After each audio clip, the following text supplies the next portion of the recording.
दोस्तों हम फिर से लेकर आ चुके हैं आप लोगों के लिए सुबह की सभी ताजा और बड़ी खबरें। फटाफट अंदाज में एक एक कर बताएंगे आपको आज देश और दुनिया से क्या बड़ी खबरें निकलकर सामने आ रही हैं। लेकिन उससे पहले दोस्तों एक नजर डालेंगे सुर्खियों पर। प्रधानमंत्री नरेंद्र मोदी के ऊपर गर्जे असदुद्दीन ओवैसी, बोले टीपू सुल्तान से डरती है भारतीय जनता पार्टी। वहीं पर अगली बड़ी खबर में हम आपको बताएंगे दोस्तों, मुलायम सिंह यादव के जाने से दुखी हुए राहुल गांधी, बोले देश के लिए हर पल लड़ाई लड़ी है, हर वर्ग के लिए, इसके बारे में आपको बताएंगे। वहीं पर अगली बड़ी खबर में हम आपको बताएंगे दोस्तों, अखिलेश यादव रोते हुए बोले फिलहाल नेताजी को पूरी दुनिया याद रखेगी क्योंकि उन्होंने दोस्तों कभी किसी में भेदभाव नहीं किया। वहीं पर अगली बड़ी खबर में हम आपको बताएंगे दोस्तों, आरजेडी नेता श्याम रजक और आपको बता दें तेज प्रताप के बीच बढ़ता जा रहा है मामला। इसको लेकर आरएसएस का उनको एजेंट तक बता डाला, इसके बारे में आपको बताएंगे। वहीं पर फारूक अब्दुल्ला हुए दुखी, बोले फिलहाल नेताजी एक सच्चे इंसान थे जिनकी राजनीति को पल पल याद रखेगा इंसान, इसके बारे में भी बताएंगे। वहीं पर अगली बड़ी खबर में हम आपको बताएंगे दोस्तों, जी दरअसल आपको बता दें आज होगा अखिलेश यादव के पिता श्री मुलायम सिंह यादव का दोस्तों आपको बता दें अंतिम संस्कार, जुटे कई लोग। वहीं पर अगली बड़ी खबर में हम आपको बताएंगे दोस्तों, दरअसल आपको बता दें बंगाल में एक बार फिर से फैली हिंसा, ममता बनर्जी ने भाजपा पर बोला बड़ा हमला, बोले बीजेपी की कारस्तानी। वहीं पर अगली बड़ी खबर में हम आपको बताएंगे दोस्तों, राहुल गांधी की भारत जोड़ो यात्रा ने मचाया तहलका, हर तरफ दिखा राहुल गांधी का जोश, इसके बारे में भी बताएंगे। वहीं पर मौलाना खालिद ने की मुलायम सिंह यादव जी की तारीफ, बोले फिलहाल हर धर्म के लिए लड़े, देश को ऊंचाइयों पर पहुंचाया मुलायम सिंह यादव ने, इसके बारे में भी आपको बताएंगे। वहीं पर अगली बड़ी खबर में हम आपको बताएंगे, उद्धव ठाकरे का बीजेपी और एकनाथ शिंदे के ऊपर बड़ा हमला, बोले 40 सिर वाला रावण हमसे हमारा तीर कमान छीनना चाहता है लेकिन नहीं कर पाएगा, इसके बारे में भी बताएंगे। तो सारी खबरें फटाफट अंदाज में एक एक कर देंगे। फिलहाल से चलिए बढ़ते हैं सबसे पहली और सबसे बड़ी खबर की ओर। दरअसल दोस्तों आपको बता दें, असदुद्दीन ओवैसी का बीजेपी के ऊपर बड़ा हमला, बोले टीपू सुल्तान से डरती है बीजेपी। जी हाँ, आपको बता दें कल तेलंगाना में जमकर गरजते हुए असदुद्दीन ओवैसी ने भाजपा पर हमला बोल दिया। ओवैसी का कहना था कि फिलहाल बीजेपी टीपू सुल्तान से डरती है, तभी तो टीपू सुल्तान एक्सप्रेसवे का नाम बदल दिया। आपको बता दें दोस्तों, कर्नाटक में दरअसल टीपू सुल्तान एक्सप्रेसवे का नाम बदल दिया गया था, जिसके बाद असदुद्दीन ओवैसी ने भाजपा पर भड़ास निकाली है। ओवैसी ने कहा कि बीजेपी कभी भी लड़कियों के बारे में बात नहीं करती, ना ही लड़कियों की सुरक्षा के बारे में बात करती है, ना इनको पेंशन दी जाती है। आप समझिए, ओवैसी ने कहा कि अगर करना ही है तो कुछ अच्छा काम करिए जिससे कि देश आपको याद रखे, महिलाओं को पेंशन दीजिए, महिलाओं के बारे में सोचिए। ये लोग, देश को रोजगार की जरूरत है, भाईचारे की जरूरत है, लेकिन देश में नफरत फैलाई जा रही है। ओवैसी ने कहा कि भारतीय जनता पार्टी के लोग टीपू सुल्तान से बहुत डरते हैं, इसलिए तो उन्होंने टीपू सुल्तान का नाम बदल दिया। इससे पहले आपको याद हो दोस्तों, इलाहाबाद का नाम बदलकर प्रयागराज कर दिया था, और उत्तर प्रदेश के ही कई जगहों, कई जिलों के नाम भटाभट बदल दिए गए। और उन जगहों के नाम दोस्तों, किसी का आजमगढ़ था, किसी का और कुछ था, कई जगहों के नाम बदले गए। लेकिन एक जो इसमें दिलचस्प बात थी वो ये थी कि दोस्तों इन सब जगहों के नाम मुस्लिम थे। बेसिकली अगर देखा जाए तो ये लोग मुस्लिम जगहों के नाम बदलने का सोचते रहते हैं। आपको पता हो दोस्तों, मध्य प्रदेश में भी मामा शिवराज ने यही किया, हबीबगंज स्टेशन का नाम बदलकर दोस्तों रानी कमलापति पर रख दिया गया, जबकि वहां पर हबीबगंज स्टेशन को लोग काफी सालों से जानते थे। लेकिन बीजेपी की राजनीति हर दर बदर होती जा रही है। ये मैं इसलिए भी बोल रहा हूं दोस्तों क्योंकि आप खुद भी जानते हैं कि बीजेपी हर राज्य में नाम बदलने का खेल खेल रही है। आप देखिए, टीपू सुल्तान का नाम बदल दिया गया, कई जगहों पे, दिल्ली में भी ऐसा ही हुआ था। अभी आम आदमी पार्टी के खिलाफ कहा था कि हम जगहों के नाम बदलेंगे, जबकि दोस्तों और इल्जाम लगाया जा रहा था कि अरविंद केजरीवाल ऐसा हमें करने नहीं दे रहा है, जबकि अरविंद केजरीवाल ने किसी को कुछ करने से रोका नहीं था। लेकिन सबसे बड़ी बात यह है कि फिलहाल बीजेपी के लिए नाम बदलना राजनीति का एक अहम कदम है, इसीलिए बीजेपी को लगता है कि फिलहाल अगर जगहों के नाम बदल देंगे तो लोग बहुत खुश होंगे, हमें शाबाशी देंगे और कहेंगे कि बहुत अच्छा काम किया है, अब वोट आप ही को मिलेगा 2024 में। फिलहाल चलिए बढ़ते हैं एक और अगली बिग ब्रेकिंग की तरफ। बता दोस्तों के लिए जो बड़ी खबर निकल कर आ रही है, रो पड़े अखिलेश यादव, बोले फिलहाल नेताजी के जाने से पूरा उत्तर प्रदेश में दुख की लहर। आपको बता दें दोस्तों, हर वर्ग के लिए मुलायम सिंह यादव जी ने किया काम। आपको बता दें दोस्तों, कल बीते दिन 42 साल की उम्र में नेताजी का निधन हो गया। 82 साल की उम्र में निधन के बाद नेताजी काफी आपको बता दें, नेताजी के जाने के बाद काफी ज्यादा अफसोस में नजर आया अखिलेश यादव। अखिलेश ने कहा कि मुलायम सिंह यादव यानी कि नेताजी ने हर वर्ग के लिए काम किया, उन्होंने कभी छोटा बड़ा या भेदभाव नहीं किया। आपको बता दें दोस्तों, अखिलेश की आंखें नम दिखाई दी। अखिलेश ने कहा कि ये बहुत बड़ा झटका है, खास करके दोस्तों आपको बता दें फिलहाल ये एक युग का अंत हो गया है। जी हाँ, मुलायम सिंह यादव जी के जाने के बाद शोक की लहर है, सभी लोग काफी दुखी हैं। 82 साल की उम्र में यानी कि 42 साल की उम्र में उनका निधन हो गया, जिसके बाद सभी लोग काफी दुखी दिखाई दिए। ये साफ दिखाई देता है दोस्तों कि फिलहाल देश में जिस तरीके का माहौल चल रहा है, खास कर नेताजी का जाना एक बड़ा झटका भी माना जा रहा है, क्योंकि इस वक्त अखिलेश यादव काफी अकेले पड़ गए। पिताजी के जाने के बाद अखिलेश को काफी दुख हो रहा है। हालांकि हम आपको बता दें, अखिलेश यादव ने जब राजनीति में कदम रखा था तो उनकी एज काफी कम थी, लेकिन उसके बावजूद भी दोस्तों मुलायम सिंह यादव के चलते उनको सीएम बना दिया गया। क्योंकि आपको बता दें, नेताजी की पकड़ इतनी जबरदस्त थी राजनीति में कि वो जो बोलते थे वो हो जाता था। उत्तर प्रदेश के लोग काफी भरोसा जताते थे उनके ऊपर। और आपको बता दें, ये सिर्फ इसलिए नहीं, जो विरोधी लोग हैं वो भी इस बात को जानते हैं कि उन्होंने राजनीति को काफी कुछ दिया है। सबसे बड़ी बात यह है दोस्तों कि मुलायम सिंह यादव जी के जाने के बाद उत्तर प्रदेश की राजनीति में भी बदलाव आ जाएगा। सबसे बड़ी बात यही है कि अखिलेश को कई लोगों ने सपोर्ट किया है और कभी कभी अखिलेश नेताजी को लेकर भी जाते थे, लेकिन अब जब नेताजी हमारे बीच नहीं रहे तो वो यादों में रहेंगे, लोग उन्हें याद कर रहे हैं फिलहाल। चलिए बढ़ते हैं एक और अगली बिग ब्रेकिंग की तरफ। बता दोस्तों के लिए जो बड़ी खबर निकल कर आ रही है, आपको बता दें दोस्तों, आरजेडी नेताओं के बीच में हुई दोस्तों खींचतानी। जी तेजस्वी यादव और आपको बता दें दोस्तों काफी कुछ हो गया, क्योंकि आपको बता तेजस्वी यादव के बड़े भाई तेज प्रताप और जो आरजेडी के नेता के बीच में कहा सुनी हो गई। बताया तो यहां तक जा रहा है कि फिलहाल एक दूसरे को गाली भी दे दी गई। लेकिन क्या दोस्तों ये मामला कहां तक पहुंचा है, हम आपको बता दें। दरअसल आपको बता दें दोस्तों कि फिलहाल इस वक्त काफी कुछ जो यहाँ पर चल रहा है पार्टी में। पहले तो आरजेडी से जगदानंद सिंह का जो यहाँ पर इस्तीफा हो गया, बताया जा रहा है जगदानंद सिंह ने जो यहाँ पर इस्तीफा दिया है, लेकिन ये एक अलग मैटर है। आपको बता दें, कल आरजेडी के नेता श्याम रजक और तेज प्रताप के बीच में कहा सुनी हो गई। तेज प्रताप का कहना है कि उनके पीए ने जब कार्यक्रम का समय पूछा तो श्याम रजक ने उनको गाली बक दी। आपको बता दें, गाली बकने के बाद काफी ज्यादा भड़क गए तेज प्रताप और इतने ज्यादा गुस्सा हुए कि श्याम रजक जो यहाँ पर वो बेहोश हो गए और बेहोश होने के बाद उनको दिल्ली के अस्पताल में दाखिल कराया गया। आपको बताता चलूं कि श्याम रजक के बेहोश होने के बाद सीधा साफ साफ दिखाई दे रहा है कि फिलहाल श्याम रजक जो है वो पूरी तरीके से बौखला रहा है। सॉरी, और यहाँ पर तेज प्रताप भी दोस्तों काफी गुस्से में निकले, लेकिन यहाँ पर बेहोश होने का तो नाटक किया गया है। आपको बता दें, तेज प्रताप यही नहीं रुके, उन्होंने श्याम रजक को आरएसएस का जो यहाँ पर एजेंट तक बता डाला। आरजेडी नेता तेज प्रताप ने कहा कि श्याम रजक आरएसएस के जो यहाँ पर मुखबिर है, बेसिकली कहा जाए तो उनके एजेंट है और वो एजेंट की तरह काम कर रहा है। तेज प्रताप वहां से निकल गए और उन्होंने ये भी कहा कि फिलहाल किसी भी हाल में यहाँ नहीं रुकेंगे, माँ को गाली देगा तो नहीं रुकेंगे। आपको बता दें, गाली की बात बोली जा रही है। तेज प्रताप ने यह भी कहा कि वो अपना ऑडियो अपने ट्विटर अकाउंट पर वायरल करेंगे। ये सारी जानकारी लगने के बाद काफी कुछ चल रहा है पार्टी में। एक तरफ दोस्तों तेजस्वी यादव के बड़े भाई तेज प्रताप है, तो दूसरी तरफ आरजेडी के नेता श्याम रजक है। ऐसे में तेज प्रताप सभी को मनाने में लगे हुए हैं। आपको बता दें कि फिलहाल लड़ाई पूरी पार्टी के बीच में है।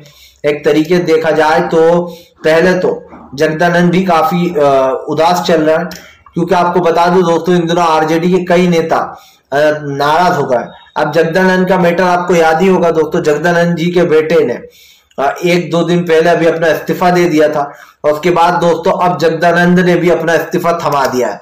बताया जा रहा है कि फिलहाल जगदानंद ने आरजेडी को अपना इस्तीफा थमा दिया है, लेकिन आपको बता दें लालू प्रसाद यादव उनको मनाने में लगे हुए हैं। आपको बता दें, पहले बेटे छोड़ के चले गए, अब पिताजी के दिल पर यह घाव था ही कि बार बार वो ये भी बोलते थे कि फिलहाल नीतीश की जगह तेजस्वी ही बनेंगे यहाँ के सीएम, जिसके बाद तेजस्वी ने कहा था कि ऐसी बातों को इग्नोर करना चाहिए।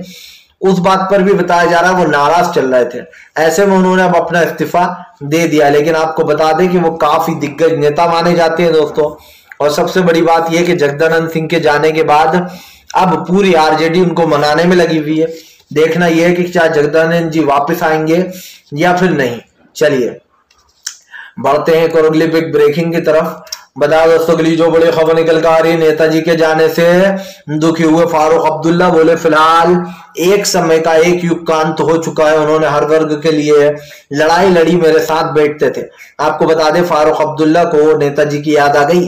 फारूक अब्दुल्ला ने कहा कि नेताजी के साथ मैंने बहुत समय बिताया, खास कर दोस्तों जब संसद में दोनों साथ बैठते थे तो काफी बातें हुआ करती थी। आपको बता दें मुलायम सिंह यादव ही वो इंसान थे जिन्होंने योगी आदित्यनाथ को 3 दिन के लिए जेल भेज दिया था। आपको बता दूं कि मुलायम सिंह यादव जी ने कहा था कि फिलहाल नफरत नहीं फैलाने देंगे। योगी आदित्यनाथ ताजियों के वक्त बखेड़ा खड़ा करने की कोशिश कर रहे थे, जिसके बाद मुलायम सिंह यादव ने एक्शन लेते हुए योगी को 3 दिन की जेल भी कराई थी। और उनका ये किस्सा सभी जानते, उसको लेकर योगी आदित्यनाथ रोने लगे थे। वहीं दूसरी तरफ मुलायम सिंह यादव का दिल काफी कोमल था।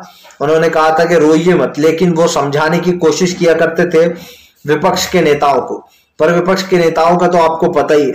हालांकि आपको बता दें ये सफर काफी दिलचस्प रहा, काफी लंबा रहा। 82 साल दोस्तों राजनीति की और अखिलेश यादव को सीएम बनाया एक बार। वो बात अलग है कि अखिलेश के हाथ से सत्ता फिर बाद में चली गई। 2017 में आते आते बीजेपी के हाथ में आ गई। और जो उसके बाद फिर आरजेडी कहीं ना कहीं एसपी जो सत्ता से बाहर रही। अब की बार भी मुलायम सिंह यादव कई जगह पहुंचे थे अखिलेश का साथ देने, प्रचार करने। फारूक अब्दुल्ला ने कहा कि फिलहाल बहुत अच्छा समय बिताया। सबसे बड़ी बात यह दोस्तों कि संसद में जब दोनों साथ बैठा करते थे तो एक अलग ही वाइब हुआ करती थी, एक अलग ही दिलचस्प स्टोरी हुआ करती थी दोनों की। चलिए बढ़ते हैं एक और अगली बिग ब्रेकिंग की तरफ। बता दोस्तों अगली जो बड़ी खबर निकल कर आ रही है, आपको बता दे दोस्तों राहुल गांधी ने मचाया तहलका भारत जोड़ो यात्रा से है इस वक्त की सबसे बड़ी खबर। आपको बता दे दोस्तों राहुल गांधी की भारत जोड़ो यात्रा में लगातार हुजूम उमड़ता चला जा रहा है। आपको बता दे दोस्तों भारत जोड़ो यात्रा में लगातार बीजेपी को बड़े झटके लग रहे हैं। दरअसल राहुल गांधी की बढ़ती पॉपुलैरिटी और कर्नाटक में दोस्तों राहुल गांधी का एक तरीके जन सैलाब देखकर बीजेपी बौखला गई है।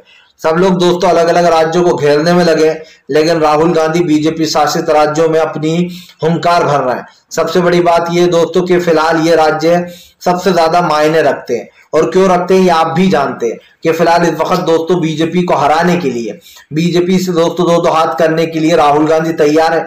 2024 के चुनाव के लिए राहुल सारे साउथ एरिया को घेरना चाहते हैं, चाहे कर्नाटक हो दोस्तों, चाहे असम हो, और भी जितने भी वहां के साउथ एरिया उन सब में राहुल गांधी की नजर है। क्योंकि आपको बता दें जब कांग्रेस को जरूरत पड़ी है वोटों की, तब दोस्तों असम ने और खासकर साउथ एरिया ने उसका साथ दिया है। इंदिरा गांधी के समय पर भी यही हुआ था। जब इंदिरा गांधी हार गई थी, महज 153 सीट पर सिमट गई थी, तब उनकी राजनीति को उछाल दोस्तों साउथ एरिया से ही मिला था। और राहुल गांधी भी अपनी दादी की राह पर ही चल रहा है। ऐसे में ये कहना गलत तो नहीं होगा कि भारत जोड़ो यात्रा बीजेपी के लिए सबसे बड़ी मुसीबत बन गई है। आप देखिए आजकल यात्राएं सबसे बड़ी चीज मानी जा रही, क्योंकि इस वक्त आप देख लीजिए राहुल गांधी, उसके बाद प्रशांत किशोर की यात्रा बिहार में, और उसके बाद दोस्तों कहीं ना कहीं जो यहाँ पर बीजेपी ने अपना एक एजेंट बनाकर भी उतारा है, और आप जानते हैं वो कौन है। फिलहाल खैर चलिए हम बढ़ते हैं दोस्तों एक और अगली बिग ब्रेकिंग की तरफ। बता दोस्तों अगली जो बड़ी खबर निकल कर आ रही, बीजेपी के ऊपर भड़के तारिक अनवर, बोले फिलहाल 20 और 80 की बात हो रही है।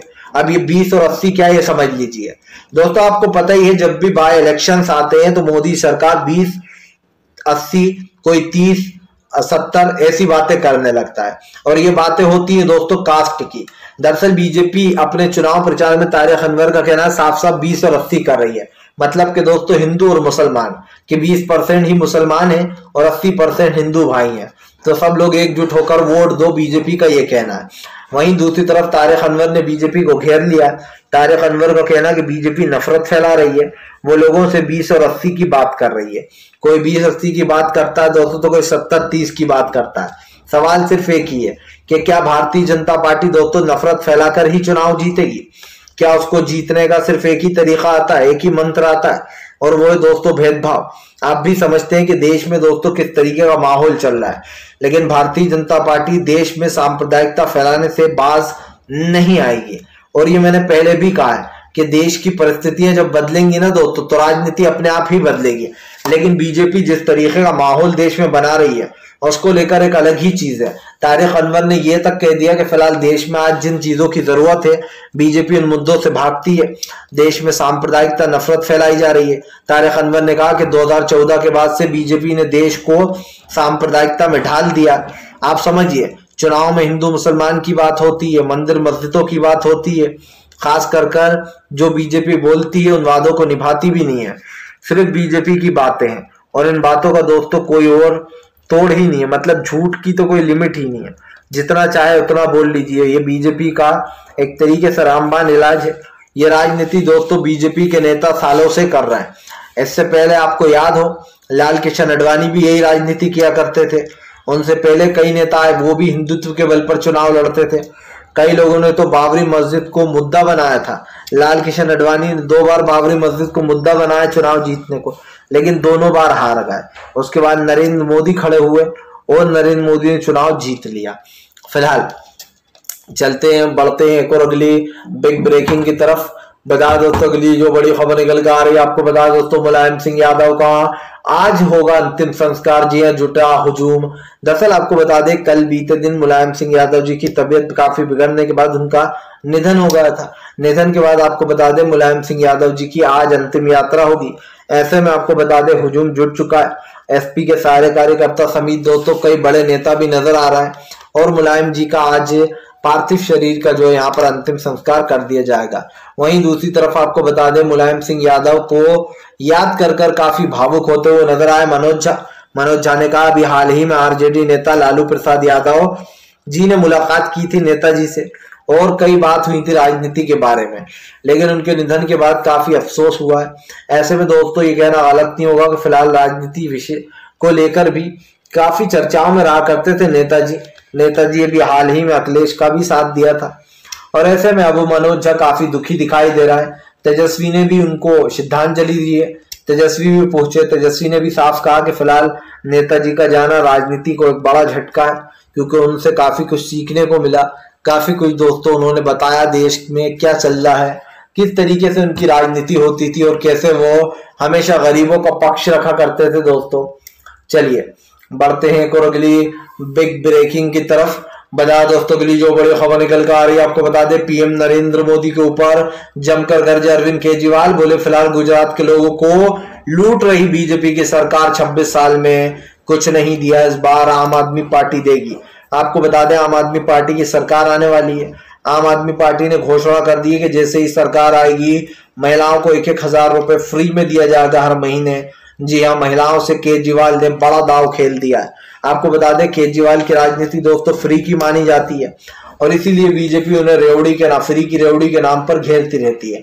लेकिन अरविंद केजरीवाल भी पीछे नहीं है, वो भी बीजेपी के काले चिट्ठे खोलने में आगे रहते हैं। ऐसे में ये कहना गलत नहीं होगा दोस्तों कि फिलहाल 2 बिल्लियों की लड़ाई हो रही है, लेकिन कांग्रेस कहाँ है, ये सबसे बड़ी बात है। क्योंकि अभी तक देखिए कांग्रेस का कोई योगदान दिखाई नहीं दे रहा गुजरात में।